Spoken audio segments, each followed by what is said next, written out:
Seiring perkembangan teknologi yang semakin canggih, maka kita harus siap beradaptasi dan terus belajar dengan perubahan yang cepat ini.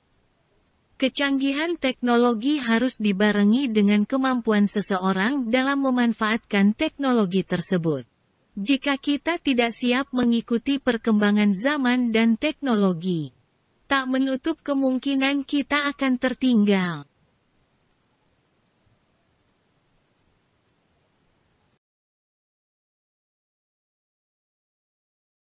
Seperti yang sudah kita ketahui bahwa saat ini hampir semua kegiatan yang dilakukan sehari-hari menggunakan teknologi.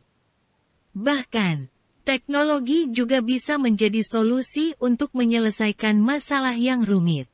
Teknologi sudah mengubah kehidupan jadi lebih mudah, efektif, dan efisien.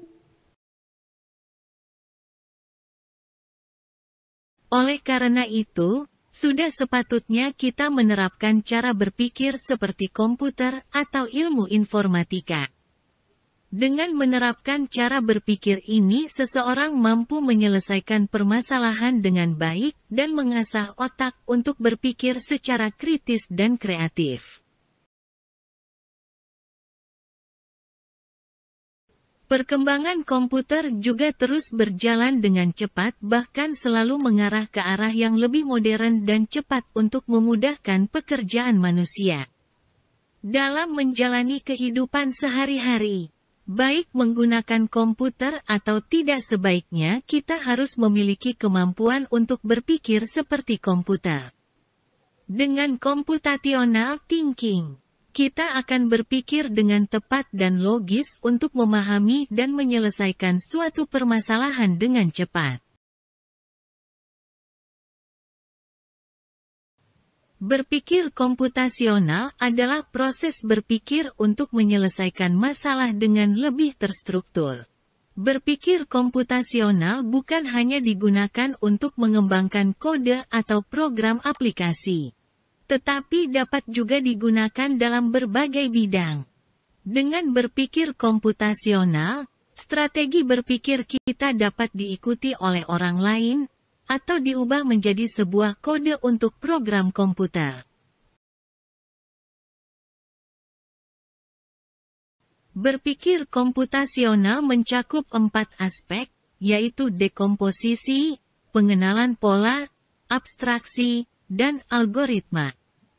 Berikut penjelasannya. Dekomposisi adalah memecah masalah yang kompleks menjadi bagian-bagian yang lebih kecil yang lebih mudah dikelola. Pengenalan pola adalah mengenali pola atau tren pada masalah atau meneliti kesamaan dengan masalah yang sudah diselesaikan sebelumnya. Abstraksi adalah fokus pada gambaran besar dan hal-hal yang penting dari suatu masalah. Algoritma adalah menyusun langkah atau tahapan untuk menyelesaikan masalah.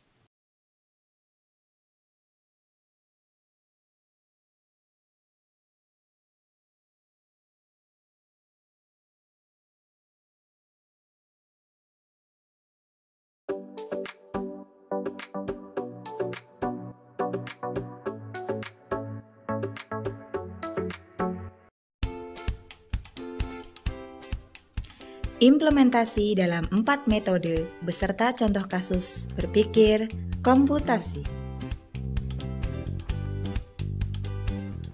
Hai, Assalamualaikum warahmatullahi wabarakatuh. Selamat datang kembali di kelas informatika.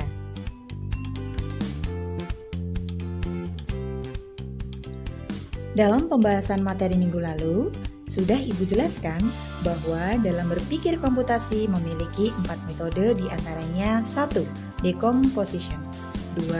Pattern recognition, 3. Abstraction, dan 4. Algorithm design.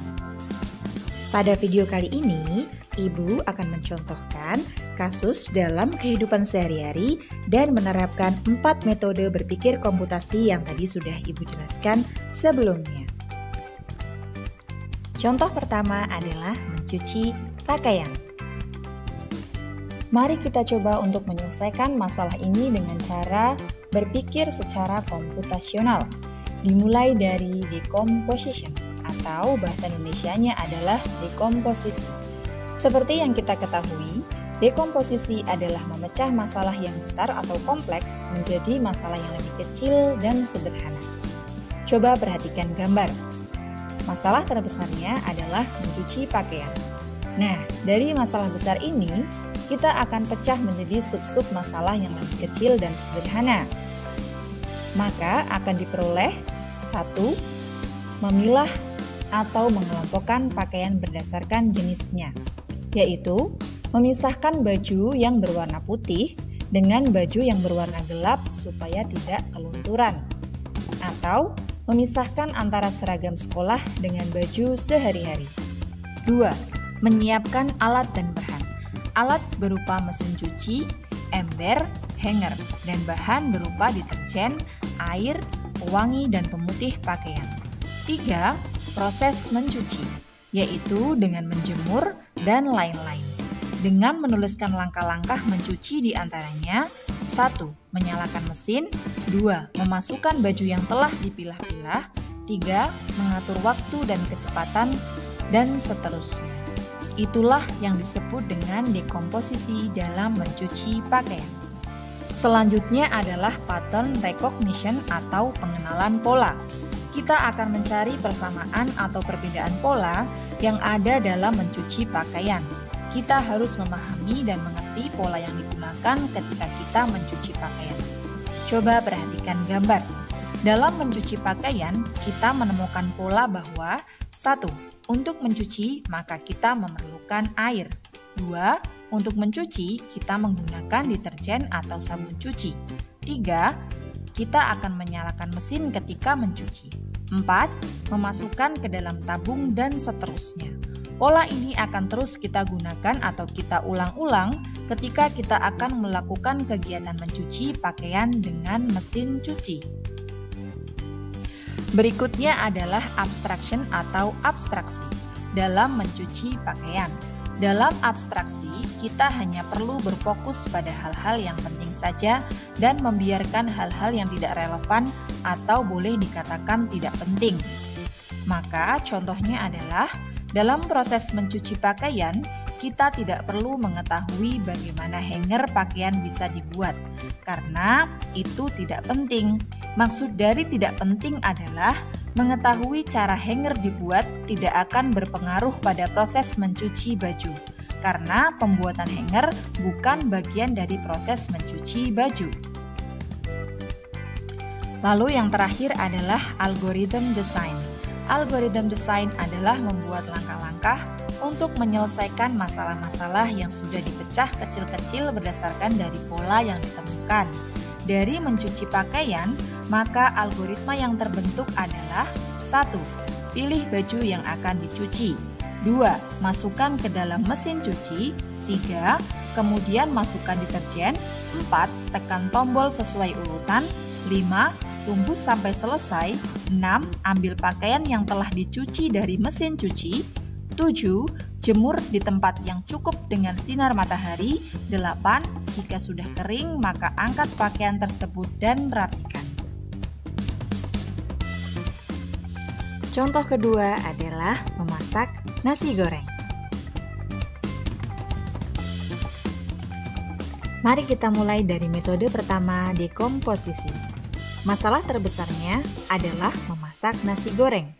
Kita akan pecah masalah tersebut supaya menjadi sub-sub masalah kecil yang lebih sederhana lagi. Di mana ketika memasak nasi goreng, maka kita membutuhkan alat berupa wajan, spatula, pisau, dan lain-lain, bahan, nasi, telur, minyak goreng, dan lain-lain, bumbu, bawang merah, bawang putih, gula, garam, dan lain-lain, dan juga langkah-langkah. Proses memecah dari masalah besar menjadi sub-sub masalah kecil inilah yang disebut dengan dekomposisi. Selanjutnya adalah metode kedua, yaitu pattern recognition atau pengenalan pola. Kita akan mencari pola yang berulang maupun pola yang berbeda dari memasak nasi goreng. Ditemukan bahwa untuk membuat satu porsi nasi goreng, kita memerlukan waktu lebih kurang 10 menit. Maka, Pola ini bisa kita gunakan kembali ketika suatu saat nanti kalian akan memasak nasi goreng di lain waktu. Pola yang kedua, karena kita pernah membuat nasi goreng, kita juga dapat membuat kue tiaw goreng. Dikarenakan proses dan bumbunya hampir sama, kita dapat melihat bahwa pola untuk membuat nasi goreng dan kue tiaw hampir sama, meskipun bahan dasarnya berbeda, yaitu nasi putih dan mie kue tiaw. Metode berikutnya adalah abstraction. Kita hanya harus berfokus pada hal yang penting saja dan mengabaikan hal-hal yang tidak relevan atau kurang penting. Maka, dalam memasak nasi goreng, didapati bahwa agar lebih efektif dan efisien, dalam kurung waktu 10 menit, kita bisa membuat 5 porsi nasi goreng dengan menambahkan bumbu dan bahannya. Sama-sama memasak dalam waktu 10 menit. Tapi, jika memasak dalam satu porsi kita cukup menggunakan 1 porsi nasi putih, untuk memasak 5 porsi, maka kita hanya perlu menambahkan bumbu dan bahannya saja, dan dalam waktu 10 menit itulah kita sama-sama bisa membuat nasi goreng dalam porsi yang berbeda. 2. Ketika membuat sepiring nasi goreng, kita tidak perlu memperhatikan bagaimana sebuah kedelai dapat diolah menjadi kecap, karena hal itu tidaklah penting. Maksudnya adalah, kita tidak perlu memperhatikan bagaimana kedelai diolah menjadi kecap, karena hal tersebut tidak berpengaruh pada proses memasak nasi goreng kita. Metode yang terakhir adalah algorithm design, yaitu dengan melakukannya secara step by step atau membuat langkah-langkah yang berurutan logis dan rinci mulai dari proses awal sampai proses akhir. Maka dalam proses memasak nasi goreng dapat dibuat algoritma sebagai berikut. 1. Panaskan secukupnya minyak. 2. Goreng telur dan masukkan bumbu. 3. Masukkan nasi putih dan bumbu lainnya. 4. Cek rasa. Jika sudah pas, angkat dan sajikan. Nah, anak-anak, itu tadi adalah contoh implementasi 4 metode dalam berpikir komputasi pada kasus sehari-hari. Sampai jumpa pada materi selanjutnya. Terima kasih sudah menonton. Wassalamualaikum warahmatullahi wabarakatuh.